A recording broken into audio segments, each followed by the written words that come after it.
नमस्कार, मैं हूं आमिल बेग। आप देख रहे हैं सिटी बुलेटिन न्यूज़। पेश हैं आज के प्रमुख समाचार। लोक निर्माण विभाग के अधिशासी अभियंता प्रांतीय खंड का कार्यालय समय पर न खुलने से कर्मचारियों में नाराजगी है। कर्मचारियों का आरोप है कि 11 बजे तक वो खड़े रहते हैं गेट के बाहर और गेट बंद रहता है, खुलता नहीं है।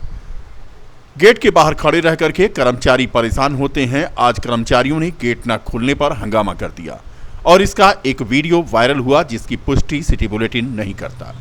कर्मचारियों का आरोप है कि देरी से आने पर अधिकारी नाराज होते हैं। गेट पर खड़े होकर के कर्मचारियों ने आज आक्रोश जताया। उनका कहना था कि समय से कार्यालय न खुलने से मुख्यमंत्री के आदेशों की धज्जियां उड़ रही हैं। प्रांतीय खंड के अधिशासी अभियंता कार्यालय का ये नजारा है जहां पर कर्मचारी बाहर खड़े हैं। करीब एक पखवाड़े भर से बीकापुर में बार और बेंच में जारी खींचतान सोमवार को एक बार फिर सतह पर आ गई। बीकापुर के वकीलों ने उप जिलाधिकारी पर मनमाने तरीके से मुकदमों का निस्तारण करने का आरोप लगाते हुए न्यायालय पर जमकर हंगामा काटा। घंटों तक नाराज अधिवक्ताओं ने न्यायालय में कार्य से विरत रहने के अनुरोध को ठुकराकर मुकदमों की सुनवाई कर रहे एसडीएम को खरी खोटी सुनाई। तनाव के बीच अधिवक्ताओं ने नारेबाजी की। कुछ जिम्मेदार अधिवक्ताओं द्वारा बीच बचाव की स्थिति जरूर बन गई, मगर दोनों तरफ से हठधर्मिता के चलते बार और बेंच के बीच वार्ता नहीं हो पाई। हालांकि मौजूदा गतिरोध के समाधान के लिए बार के अध्यक्ष आबाद अहमद खान ने 5 सदस्यीय प्रतिनिधिमंडल के साथ एसडीएम से वार्ता की। उन्होंने बताया कि 2 दिन बाद बार और बेंच के बीच वार्ता हो सकी है। विरोध दर्ज करवाने वाले अधिवक्ताओं में मुख्य रूप से मंत्री ब्रह्मानंद मिश्रा, अरुण मिश्रा, सदानंद पाठक, ब्रजेश तिवारी, ओम प्रकाश तिवारी, मोहम्मद इसहाक आदि मौजूद रहे। अखिल भारतीय ग्राम प्रधान सम्मेलन में ग्राम प्रधान और विकास से संबंधित सभी समस्याओं पर प्रमुखता से चर्चा हुई और प्रशासन को अवगत कराया गया। सम्मेलन में पंचायत विभाग के जहां अधिकारी मौजूद रहे, वहीं इस सम्मेलन की अध्यक्षता प्रदेश अध्यक्ष ने किया। अखिल भारतीय ग्राम प्रधान संगठन की ओर से ये जिला सम्मेलन आयोजित किया गया था दर्शन नगर के एक पैलेस में, जिसमें बड़ी संख्या में ग्राम प्रधान मौजूद थे। जिले स्तर की हैं। जिले स्तर में भी जैसे जो भी मांग पत्र दिया गया है यहाँ पर, उनको लेकर के जो है हम लोग डीएम को ज्ञापन देंगे। बाकी जो प्रदेश की जो समस्याएं हैं उसको लेकर के हम प्रदेश सरकार से जो है इस संदर्भ में बात करेंगे। गांव का विकास हो सके, उसमें जो रुकावटें आ रही हैं, प्रधानों के हित के लिए किस तरह से आप सहयोग? ग्राम पंचायतों के विकास के लिए आवश्यक है कि यहाँ कम से कम ग्राम पंचायतों को मजबूत किया जाए। उसके लिए आवश्यक है 73वां संविधान संशोधन लागू कर दिया जाए। एक समस्या और आती प्रधानों को जब वो एक अपने ही जिले का कार्यक्रम होता है, उसमें अगर इस तरीके से, तो उसमें हमें बहुत ज़्यादा आपत्ति नहीं है। लेकिन तमाम हमारे जो सफाई कर्मी हैं उनको जिले स्तर पर अटैच कर दिया गया है, जिससे गांव की सफाई की व्यवस्था जो है प्रभावित होती है। ये गलत है। अयोध्या पहुंचे महाराष्ट्र सरकार में कैबिनेट मंत्री और किसान नेता बच्चू भाऊ कुड्डू ने राष्ट्रवादी किसान क्रांति दल के सैकड़ों कार्यकर्ताओं के साथ लता मंगेशकर चौक से पदयात्रा निकाली। यह पदयात्रा श्री राम जन्मभूमि हनुमानगढ़ी पहुंची, जहां सभी समर्थकों ने दर्शन पूजन किया। वहीं पत्रकारों पर ईडी की जांच कराए जाने को लेकर मंत्री ने कहा कि जिस तरह से सरकार ईडी की जांच करा रही है यह गलत है, नहीं होना चाहिए। ये लोकशाही नहीं है, इस तरह से तो मुगल शाही होगा। भगवान राम का नाम लेना, मुगल जैसा राज्य करना सही नहीं है। इस दौरान पत्रकारों से बात करते हुए उन्होंने कहा कि मंदिर तो बन रहा है, लेकिन लोगों का दिल नहीं जीत पाए हैं। राम राज्य से दिल जीत पाएंगे। मंदिर तो भक्ति के लिए है। जिन लोगों के घर दुकान टूटे हैं उन्हें अच्छी तरह से संभाला जाए। देखो, उत्पादन खर्चा, एमएसपी बोले तो जितना उत्पादन खर्चा आता है उससे 15% मुनाफा लेके कम से कम हमको उतना मूल्य मिलना चाहिए, लेकिन वो नहीं मिलता। केंद्र सरकार जब मूल्य आधारित भाव निकालते हैं, एमएसपी जो निकालते हैं। कुछ दिन पहले टमाटर लाल हुआ था तो अब प्याज लोगों को रुलाना शुरू कर चुकी है। प्याज की कीमतें आसमान छू रही हैं। आम आदमी की पकड़ से अब प्याज बाहर होती जा रही है। बता दें कि लगातार हर महीने किसी न किसी सब्जी या किसी न किसी अन्य खाद्य सामग्री के दाम आसमान छूने लगते हैं।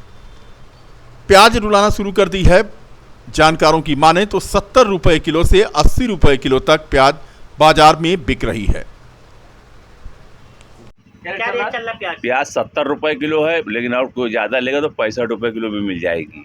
100 रुपए का 1.5 किलो। तो बाजार में सबसे ज़्यादा रेट किससे ज़्यादा है? प्याज अभी 2-3 दिन में जो है, पहले 35-40 रुपए किलो थी, अब इधर 2-3 दिन से नवरात्र खत्म होने से प्याज पे असर पड़ा है, 70 रुपए हो गई। कमाई पे कैसे चल रहा है आपका? अरे अब बहुत फर्क पड़ा है। कमाई कहाँ होगी? 2 किलो प्याज लेते तो कह रहा हमको पाव भर प्याज दो, आधा किलो प्याज दो। 5 किलो लेने वाला 1 किलो हिम्मत कर रहा है। हम लोग की बिक्री में गिरावट आ गई है। हाँ, क्या नाम आपका? मोहम्मद सिराज। अयोध्या धाम पर महर्षि वाल्मीकि जयंती के अवसर पर कलार्पण कला एवं साहित्य साधकों की समर्पित संस्था के बैनर तले साधारण सभा का 2 दिवसीय वार्षिक अधिवेशन संपन्न हो गया, जिसमें भारतवर्ष के विभिन्न विधाओं के विद्वानों की उपस्थिति रही। वहीं होने वाले कार्यक्रम को लेकर योजना बनाए जाने को लेकर कार्यकारिणी की बैठक आयोजित की गई, जिसमें प्रांतों के लोगों में मौजूदगी रही और उत्तर प्रदेश, मध्य प्रदेश, गुजरात, छत्तीसगढ़, राजस्थान जैसे जिलों के 153 प्रतिनिधि शामिल हुए। संगीत कार्यक्रम में भाग लिया और प्रमाण पत्र का भी यहां वितरण किया गया। पावन नगरी अयोध्या धाम में की गई। इस अधिवेशन में भारतवर्ष के विभिन्न विधाओं के विद्वान तज्ञ लोग यहाँ साधक उपस्थित रहे। साधकों के द्वारा कार्यक्रम भी किया गया। कल प्रथम दिवस था। प्रथम दिवस के अवसर पर शरदोत्सव का कार्यक्रम और महर्षि वाल्मीकि के जयंती का कार्यक्रम यहाँ पे किया गया। आज द्वितीय दिवस है, समापन दिवस रहेगा।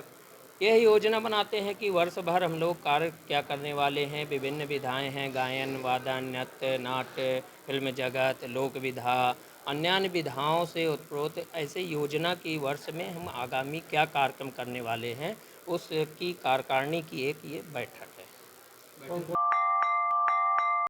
करवा चौथ का पर्व 1 नवंबर को है। इस बाबत बाजार पूरी तरह से गुलजार हो गए हैं। खरीदारी करने वाली महिलाओं की भीड़ लग गई है। बता दें कि नाका, मकबरा चौक, देवकाली आदि इलाके में करवा चौथ को लेकर के दुकानें सजी हुई हैं और बड़ी संख्या में लोग खरीदारी कर रहे हैं। पौराणिक काल से मान्यता चली आ रही है कि पतिव्रता सती सावित्री के पति सत्यवान को लेने जब यमराज धरती पर आए तो प्राण वापस मांगने की उन्होंने प्रार्थना की। उन्होंने यमराज से कहा कि वह उनके सुहाग को लौटा दें। करवा शब्द का अर्थ मिट्टी का बर्तन होता है और चौथ शब्द का अर्थ चतुर्थी। इस दिन विवाहित महिलाएं पति की लंबी उम्र और सफलता की मनोकामना पूरी होने के लिए निराजल व्रत रखती हैं। वहीं अविवाहित युवतियां सुयोग्य वर की कामना के लिए इस व्रत को धारण करती हैं। व्रत को लेकर के बाजार सजे हुए हैं और लोग खरीदारी करने के लिए यहां पर दूर दूर से पहुंच रहे हैं। चौक में रौनक है तो नाका और देवकाली इलाके में भी काफी भीड़ भाड़ है। भ्रष्टाचार का विरोध करें और राष्ट्र के प्रति समर्पित रहें की थीम को लेकर लौह पुरुष सरदार वल्लभ भाई पटेल की जयंती के अवसर पर सतर्कता अधिष्ठान के अयोध्या सेक्टर ने डॉक्टर राम मनोहर लोहिया अवध विश्वविद्यालय के संत कबीर सभागार में एक जन संवाद कार्यक्रम आयोजित किया। कार्यक्रम का शुभारंभ मुख्य अतिथि एसएसपी राजकरण नैयर ने दीप प्रज्वलित कर किया। एसपी सतर्कता अधिष्ठान रमेश भारतीय ने सभी अतिथियों को पौध भेंट करके स्वागत किया। जन संवाद कार्यक्रम को संबोधित करते हुए मुख्य अतिथि एसएसपी आरके नैयर ने कहा कि भ्रष्टाचार आज एक घुन की तरह समाज को खोखला कर रहा है। उससे लड़ने की जिम्मेदारी समाज के प्रत्येक वर्ग की है। कार्यक्रम के आयोजक एसपी विजिलेंस ने विभाग की संरचना और उनकी कार्यप्रणाली के बारे में जानकारी देते हुए कहा कि इस जन संवाद का उद्देश्य जनता तक विभाग को पहुंचाना है, जिससे किसी भी तरह के भ्रष्टाचार पर अंकुश लगाया जा सके। कार्यक्रम में विशिष्ट अतिथि के रूप में विश्वविद्यालय के chief proctor professor Ajay Pratap Singh, SP सुरक्षा पंकज कुमार मौजूद रहे। जन संवाद में अयोध्या और देवीपाटन मंडल के सभी अधिकारी कर्मचारियों के साथ अधिवक्ता, शिक्षक और जनप्रतिनिधि मौजूद रहे। में माननीय मुख्यमंत्री जी की करप्शन पे जीरो टॉलरेंस की नीति है और उसी के क्रियान्वयन के लिए हमारा जो सतर्कता अधिष्ठान है उसने अपने सारे सेक्टरों में जनता से जुड़ने का एक कार्यक्रम आयोजित किया है, जनसंवाद। और उसका जो मूल उद्देश्य है कि हम जनता से सीधे जुड़ें। जहाँ कहीं भी कोई लोक सेवक किसी काम के बदले कोई भ्रष्ट आचरण करता है या कोई अतिरिक्त धन की मांग करता है, हमको सूचनाएं मिले, उनके खिलाफ प्रभावी कार्रवाई हो और जो हमारी उत्तर प्रदेश सरकार की विकास की गति है उससे भ्रष्टाचार को शून्य करें और विकसित उत्तर प्रदेश बनाएं। जनसंवाद के जरिए से क्या? देखिए, जनसंवाद का तात्पर्य यही है कि हम जनता और हमारे बीच कोई गैप ना हो। जहाँ कहीं भी भ्रष्ट लोक सेवकों की सूचना है, जनता जहाँ पीड़ित है, जहाँ उनके पास ऐसे सूचनाएं हैं कि फला अधिकारी कोई इसमें पैसे मांग रहा है या उसका जायज़ काम नहीं कर रहा है, पैसे की वजह से नहीं कर रहा है, वो हमको सूचनाएं मिले और हम प्रॉपर तरीके से उनके विरुद्ध कार्रवाई करें। किस तरह से सूचनाएं दे सकती है पब्लिक? देखिए, हमारे पास वो एक हमारी हेल्पलाइन है, उसके माध्यम से 1866 का नंबर है, वो हमारा डिस्प्ले है और उस पर वो दे सकते हैं। 24 घंटे हमारी हेल्पलाइन चलती है। हमारे निदेशक सतर्कता को वो जन लिखित शिकायत दे सकते हैं, उस पर हमारे सेक्टर स्तर पे वो शिकायत दे सकते हैं और उस पर कार्रवाई करते हैं। चाहे वो शासन स्तर पे भी अपनी शिकायत भेज सकते हैं जिस पे प्रभावी कार्रवाई होती है। सर, जिस तरह से हर वर्ष ये कार्यक्रम किया जाता है, कितना प्रतिशत, जैसे पिछले वर्ष भी किया गया, तो कितने प्रतिशत जागरूकता देखने को मिली? जनता कितने? देखिए, उत्तर प्रदेश सतर्कता अधिष्ठान ने ये जनसंवाद कार्यक्रम प्रदेश स्तर पर पहली बार प्रारंभ किया है। राष्ट्रीय स्तर पर जो हमारा केंद्रीय सतर्कता आयोग है वो प्रत्येक वर्ष जो हमारा सरदार वल्लभ भाई पटेल जी की जयंती का सप्ताह है, जो 31 अक्टूबर उनकी जयंती का दिन है, इस पूरे वीक को सतर्कता जागरूकता सप्ताह के रूप में मनाती है। पर उत्तर प्रदेश सतर्कता अधिष्ठान ने पहली बार जनता के बीच जाकर इस तरह का जनसंवाद कार्यक्रम आयोजित किया है और ये आगे भी इस तरह के कार्यक्रम सतर्कता अधिष्ठान स्तर पर और शासन स्तर पर ये जारी रहेंगे ताकि भ्रष्टाचार पर 100% अंकुश लगाया जा सके।